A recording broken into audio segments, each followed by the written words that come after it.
আসসালামু আলাইকুম, সবাইকে আমার চ্যানেলে স্বাগতম। আশা করি সবাই ভালো আছেন। আজ আমি আপনাদেরকে প্রেমিকার বিয়ে বন্ধ করে রাখার একটা সহজ সমাধান দিচ্ছি। যদি আপনি মনে করেন আপনার প্রেমিকার বিয়ে হয়ে যাবে, বিয়ের সম্বন্ধ আসতেছে বা দেখাশোনা হচ্ছে, আপনি চাচ্ছেন যে কিছুদিন পরে তাকে বিয়ে করবেন, কিন্তু তার ফ্যামিলি উঠে পড়ে লাগছে যে তাকে বিয়ে দিয়ে দিবে, এমত অবস্থায় আপনি চাইলে ইজিলি তার বিয়েটা বন্ধ করে রাখতে পারবেন।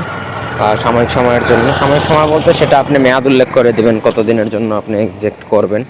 যতদিনের জন্য লেখা থাকবে ঠিক ততদিন বন্ধ থাকবে, আপনি আপনার সুবিধা অনুযায়ী উল্লেখ করতে পারবেন।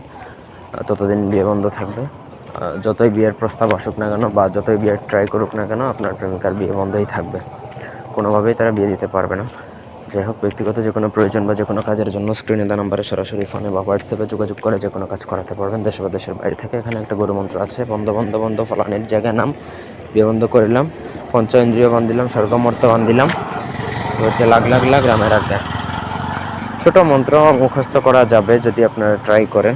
যে কোনো অমাবস্যা বা পূর্ণিমাতে গলা সম পরিমাণ পানিতে, নদীর পানিতে নামতে হবে, পুকুরের পানি বা অন্য কোনো জায়গায় হলে হবে না। গলা সম পরিমাণ নদীর পানিতে নেমে রাত্রিবেলা অমাবস্যা বা পূর্ণিমাতে আপনাকে এই মন্ত্র যদি 21 বার জপ করেন, তাহলে আপনি এই মন্ত্রের সিদ্ধহস্ত হবেন। সিদ্ধহস্ত হয়ে গেলে আপনাকে প্রেমিকার ব্যবহৃত কাপড় বা ছবির মধ্যে এই মন্ত্র একবার বলবেন, একটা ফু। একইভাবে 121 বার পরে 121টা ফু দিবেন। ফু দিয়ে অভিমন্ত্রিত করে লাল সুতা দ্বারা ওই কাপড় অথবা ছবিটা 21টা পেঁচ দিবেন। পেঁচ দিয়ে তারপর আপনাকে সেটা নদীতে বা শ্মশানে পুঁতে দিতে হবে। নদীতে ফেলতে পারবেন, পানিতে স্রোতের মধ্যে ভাসিয়ে দিবেন, অথবা শ্মশানে পুঁতে দিবেন। ব্যাস, আপনার কাজ শেষ।